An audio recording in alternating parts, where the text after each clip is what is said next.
ఇచ్చారు. అంటే కాంగ్రెస్ గెలిచేదాకా రీకౌంటింగ్ చేసి ఆఖరికి ఒక ఓటుతో గెలిచిందని చెప్పి అధికారులను అడ్డం పెట్టుకొని గద్వాలలో ఒక వార్డు నెగ్గే ప్రయత్నం చేసినారు. వర్ధనపేటలో ఈ నిమిషానికి మనం ఇక్కడ మాట్లాడుతున్నాం, అక్కడ ధర్నా నడుస్తుంది. మా కౌన్సిలర్లను ఎత్తుకొని పోయి గెలిచిన కాడ రీకౌంటింగ్ 4 సార్లు చేసి అక్కడ కూడా ఇదే ప్రయత్నం. చౌటుప్పల్లో ఇదే రకమైన ప్రయత్నం. అంటే అధికారులను, అధికార యంత్రాంగాన్ని, అధికార బలాన్ని అడ్డం పెట్టుకొని గెలిచినమా అంటే గెలిచినాం అనిపించుకోవడానికి సాంకేతికంగా నానా తంటాలు కాంగ్రెస్ పార్టీ పడతా ఉన్నది. అయినప్పటికీ నాకున్న ఇన్ఫర్మేషన్ ప్రకారం మొత్తం 117 మొత్తం పట్టణాల్లో జరిగిన ఈ ఎన్నికల్లో మాకు ప్రత్యక్షంగా డైరెక్ట్గానే అంటే ఎవరి అవసరం లేకుండా నేరుగా దాదాపు 15 నుంచి 16 నేరుగా గెలుస్తున్నాము. పరోక్షంగా, ఎందుకంటే అక్కడ మేము సింగిల్ లార్జెస్ట్ పార్టీగా ఉన్నాం, అక్కడ కూడా ఇంకో దాదాపు 10-15 చోట్ల అవకాశాలు ఉన్నట్టుగా నాకు సమాచారం ఉంది. చూద్దాం మరి ఇప్పుడు అల్టిమేట్గా 16 తారీఖు నాడు అన్ని విషయాలు తెలుస్తాయి. అయితే ఇక్కడ ఒక్క విషయం మాత్రం చెప్పాలి. నిన్ననే మా శ్రీనివాస్ యాదవ్ గారు నిన్ననే చెప్పారు, 2020లో ఆనాడు మున్సిపల్ ఎన్నికలు జరిగితే మొత్తం 130 మేయర్లకు, చైర్పర్సన్లకు ఆ రోజు మున్సిపల్ ఎన్నికలు జరిగినాయి. టీఆర్ఎస్ పార్టీ ఆ రోజు డైరెక్ట్గా 122 టీఆర్ఎస్ గెలిస్తే మున్సిపాలిటీలు, అదేవిధంగా కార్పొరేషన్లు, కాంగ్రెస్ 4 గెలిచింది, బీజేపీ 2 గెలిచింది, ఎంఐఎం 2 గెలిచింది. ఇది ఆ రోజు లెక్క 2020. మరి ఈరోజు ఇప్పుడే నేను మేము ముందు పెడుతున్న లెక్క చూస్తే ప్రత్యక్షంగా డైరెక్ట్గా మేము ఇప్పుడు 15 పైన గెలవబోతూ ఉన్నాము. దాంతోపాటు పరోక్షంగా అంటే మేము సింగిల్ లార్జెస్ట్ పార్టీగా ఉన్న కాడ మరి దాదాపు మరో 10-15 చోట్ల మాకు చాయిస్ ఉంది, అవకాశం ఉంది. కాబట్టి ఓవరాల్గా చూసుకుంటే 117లో డెఫినెట్గా మంచి ఫలితాలు వచ్చినట్టుగానే మేము భావిస్తూ ఉన్నాం. అయితే సరే, ఇక డబ్బు, మద్యము, అధికార యంత్రాంగ దుర్వినియోగము ఇవన్నీ కూడా తారాస్థాయికి చేరినాయి. చూస్తూ ఉన్నారు, మీరు కూడా చూస్తున్నారు. ఇప్పుడు మీరు కూడా టీవీలలో మీరు కూడా స్క్రోలింగ్లు ఇచ్చారు, మీరు కూడా వీడియోలు ఇచ్చారు. చాలా చోట్ల మరి పెద్ద ఎత్తున విస్తృతంగా అధికార దుర్వినియోగం కూడా జరిగింది. అయినప్పటికీ ఓటర్లు మాత్రం భయపడకుండా బయటకు వచ్చి ఓటేసినందుకు వారికి కూడా మేము ధన్యవాదాలు చెప్తా ఉన్నాం. సరే, అక్రమాల ద్వారా ఇక మొదలుపెట్టినారు ఆల్రెడీ. బేరాలు, బేరసారాలు, ఎత్తుకుపోవడాలు, పోలీసులను పంపించి బెదిరించడాలు ఇవన్నీ మొదలైనవి ఆల్రెడీ రాష్ట్ర వ్యాప్తంగా. ఎట్లా గెలిచిన దాన్ని, మా దగ్గర గెలిచిన దాన్ని కూడా లాక్కునే ప్రయత్నం కూడా చేస్తూ ఉన్నారు. అయినా కూడా పర్వాలేదు, కొట్లాడతాం. అయితే మాకు సంతోషకరమైన విషయం ఏమంటే సింగరేణిలో జరుగుతున్న బొగ్గు కుంభకోణం ఏదైతే ముఖ్యమంత్రి గారి బావమరిది కీలక పాత్రధారిగా, ముఖ్యమంత్రి బావమరిదే కింగ్ పిన్గా సింగరేణిలో ఏదైతే 6,000 కోట్ల కుంభకోణాలు చేసినారని మేము బయట పెట్టినామో, దాని తర్వాత మాతో పాటు CPI, communist party of India కలిసి వచ్చి మాకు చెన్నూరు నియోజకవర్గంలో క్యాతన్పల్లి మున్సిపాలిటీలో మాతో పాటు కలిసి ప్రచారంలో పాల్గొనడమే కాకుండా సీతారాములు గారు ఈరోజు ఆ మున్సిపాలిటీ కూడా మేము గెలుచుకున్నాం. అంటే సింగరేణి ప్రాంతంలో, సింగరేణిలో జరుగుతున్న దోపిడీ ఏదైతే ఉన్నదో, ఈ దోపిడీలో ముఖ్యంగా కాంగ్రెస్, బీజేపీ కలిసి పనిచేస్తూ ఉన్నాయి. కాబట్టి వారిని నిరోధించడానికి సిపిఐ కలిసి వస్తే వారిని కూడా కలుపుకున్నాం. ఇక్కడికి వచ్చే ముందు మిత్రులు కొత్తగూడెం శాసనసభ్యులు, రాష్ట్ర సిపిఐ సెక్రటరీ సాంబశివరావు గారితో కూడా నేను మాట్లాడాను. కొత్తగూడెంలో కూడా ఈరోజు హంగ్ వచ్చింది. అక్కడ కూడా సిపిఐకి 25 ఏదో వచ్చినట్టున్నాయి, మాకు 9-10 వచ్చినట్టున్నాయి. కాబట్టి నేను వారికైతే ఓపెన్ ఆఫర్ ఇచ్చినాను.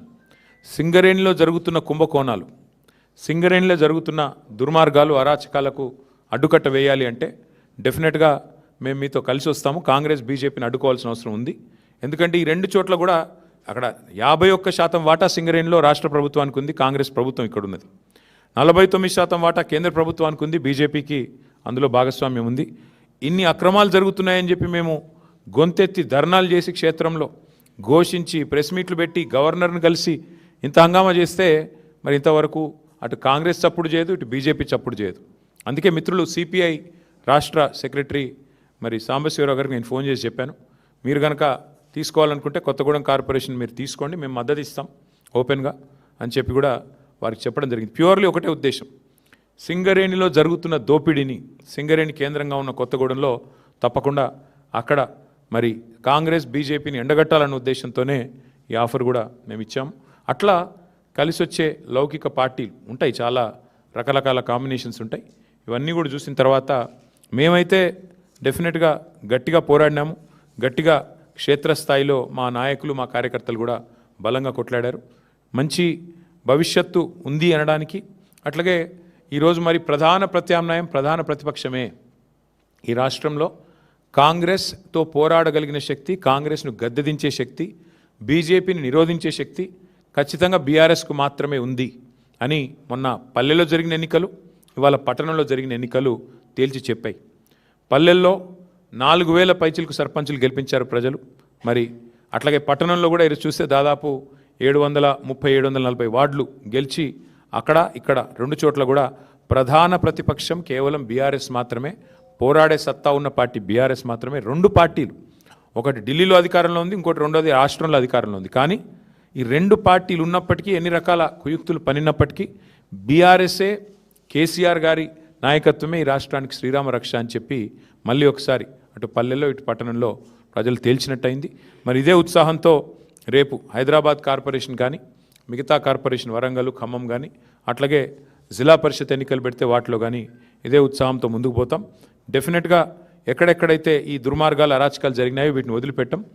అవసరమైతే వాటి మీద న్యాయ పోరాటం చేయడం, వాటి మీద ఇంకా ఎట్లాంటి వ్యూహాలు అవలంబించాలో అవన్నీ కూడా పార్టీలో చర్చించి నిర్ణయం తీసుకుంటాం. కానీ మళ్ళొకసారి మా కార్యకర్తలకి, నాయకులకి, మాకు సపోర్ట్ చేసిన ప్రజలకి, మాకు ఓటేసిన ప్రజలకి చాలా స్వల్పమైన తేడాతో ఓడిపోయాం. కొన్ని చోట్ల 1 ఓటుతో, అర ఓటుతో ఇట్లా రకరకాలుగా జరిగినాయి. అక్కడ కూడా ఓడిపోయిన వాళ్ళు కూడా ఎవరు నిరాశ పడవద్దని, బేజారు కావద్దని చెప్పి కూడా వారికి కూడా విజ్ఞప్తి చేస్తూ మీకు కూడా మళ్ళొకసారి ధన్యవాదాలు.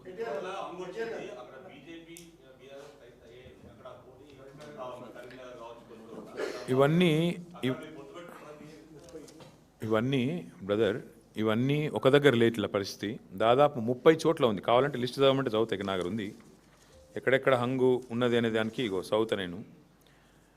జనగామ, మేబ్బాదు, కే సముద్రము, వర్ధన్నపేట, గద్వాల, అల్లంపూరు, దేవరకద్ర, ఇగో మొత్తం 30 లిస్ట్ ఉంది. దీన్ని బట్టి ఏమర్థమవుతుంది నీకు? మేము ఆల్రెడీ స్పష్టంగా గెలిచింది దాదాపు ఒక 15-16 ఉన్నాయి. అవి కాకుండా 30 హంగు ఉన్నాయి. అంటే రాష్ట్రంలో 117 చోట్ల ఎన్నికలు జరిగితే 30 హంగు ఉన్నాయి, 15 మేము గెలిచినాం. అంటే 46 పోనీ వాళ్ళు గెలిచిందని. కాబట్టి నేనేమంటున్నా అంటే ఇక్కడ ఏ వైఖరి అవలంబించాలి, మా పెద్దలు, మా పార్టీ అధ్యక్షులు కేసీఆర్ గారితో కూడా మాట్లాడతాం. అట్లే స్థానిక నాయకత్వ మనోభావాలు కూడా మేము, ఎందుకంటే స్థానిక ఎన్నిక, స్థానిక నాయకుల మనోభావాలు, స్థానికంగా ఏం పరిస్థితులు ఉన్నాయి అవి కూడా బేరీ చేసుకున్నాక నిర్ణయం తీసుకుంటాం. ఇంకా 2 డేస్ టైం ఉంది కాబట్టి ఆలోచించి నిర్ణయం తీసుకుంటాము. ఇప్పుడు నేను ఓపెన్గా చెప్పాను, కొత్తగూడెంలో కాంగ్రెస్, బీజేపీ 2 కలిసి సింగరేణికి అన్యాయం చేస్తున్నాయి. ఇందులో వేరే ఉద్దేశం ఏం లేదు, మాకు రాజకీయపరమైన ఉద్దేశం, ఎజెండా ఏం లేదు. సింగరేణిని 2 జాతీయ పార్టీలు గొంతు కోస్తున్నాయి. ఇవాళ కాంగ్రెస్ దోపిడీ చేస్తుంటే బీజేపీ ఎందుకు మౌనంగా ఉంటుందని మేము అడుగుతున్నాము. ఆధారాలతో ఆధార సహితంగా మేము స్పష్టంగా కుంభకోణం జరిగిందని బయటపెడితే ఎందుకు బీజేపీ ఉపేక్షిస్తున్నది? ఎందుకు రేవంత్ రెడ్డిని కాపాడుతున్నది? రేవంత్ రెడ్డి బావమరిదే కింగ్ పిన్గా ఇంత పెద్ద కుంభకోణం నడుస్తుంటే భారతీయ జనతా పార్టీ ప్రభుత్వం ఎందుకు అడ్డుకుంటున్నది? ఎందుకు అడ్డుకోలేకపోతున్నది? ఎందుకు కాపాడుతున్నది కాంగ్రెస్ అరాచకాలని అనేది మా ప్రధాన ప్రశ్న. అందుకే సిపిఐ నాయకత్వానికి నేను అందుకే ఓపెన్గా చెప్తా ఉన్నా, ఇలాంటి ప్రత్యేకమైన పరిస్థితులు ఉంటాయి అక్కడక్కడ. దాన్ని బట్టి మరి మా పెద్దలతో చర్చించి, పార్టీలో చర్చించిన తర్వాత స్థానిక నాయకత్వ మనోభావాలు దృష్టిలో పెట్టుకుని నిర్ణయం తీసుకుంటాం.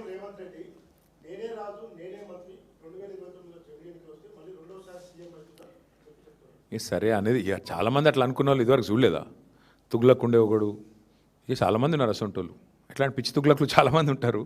అట్లాంటి వాళ్ళు వస్తారు, పోతారు, ఎవ్వరూ పర్మనెంట్ కాదు. నేనే రాజు, నేనే మంత్రి అనుకున్న వాళ్ళు చాలామంది అట్లనే గాలి కొట్టుకొని పోయినరు. ఈ దేశము చాలా గొప్ప దేశం. ప్రజల చైతన్యాన్ని కూడా ఎవరైనా తక్కువ అంచనా ఇస్తే చాలా తెలివి తక్కువది. ఈ దేశంలో ఇందిరాగాంధీ గారు ఓడిపోయినారు, ఎన్టీ రామారావు గారు ఓడిపోయారు, కేసీఆర్ లాంటి తెలంగాణ తెచ్చిన నాయకుడు కూడా మన కామారెడ్డిలో దురదృష్టవశాత్తు ఓటమి పాలయ్యారు. సరే రేవంత్ రెడ్డి గారు అక్కడ 3rd వచ్చారు, అది వేరే విషయం అనుకో. కానీ పాయింట్ ఏంటంటే ఈ దేశంలో అట్లా రేవంత్ రెడ్డి లాగా విర్రవీగిన వాళ్ళు, నేనే రాజు, నేనే మంత్రి అన్న వాళ్ళు చాలామంది వచ్చారు, చాలామంది పోయారు. కానీ దేశం అట్లే ఉంది, ప్రజల చైతన్యం అట్లే ఉంది.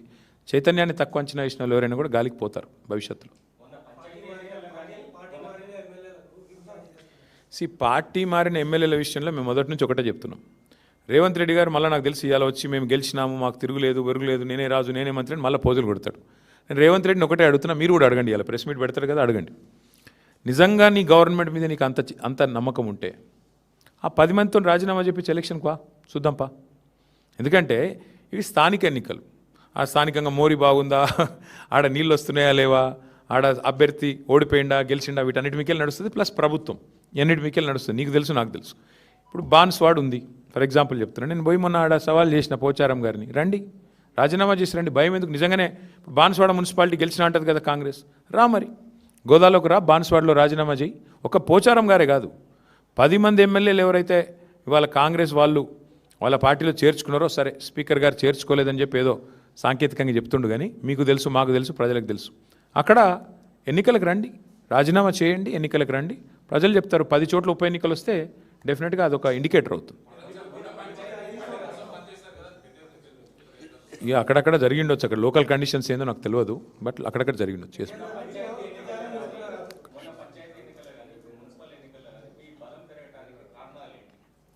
ఒకటి, ప్రధాన ప్రతిపక్షంగా మేము సఫలమయ్యామని భావిస్తూ ఉన్నాం. ప్రజల ఇష్యూస్ మేము ఎత్తుకున్నాం.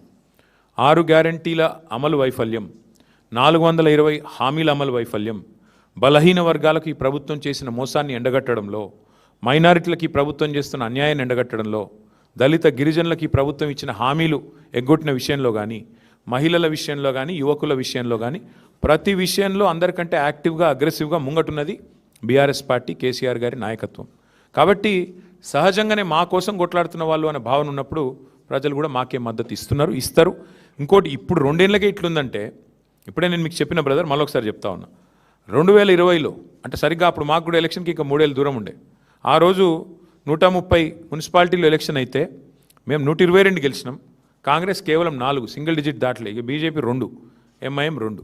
ఈరోజు మేము యాజ్ ఇట్ ఈజ్ 117లో ఎన్నిక జరిగితే మేము 116లో ఎన్నిక జరిగితే మేము డైరెక్ట్గా గెలిచింది 15, 30 హంగు ఉన్నాయి.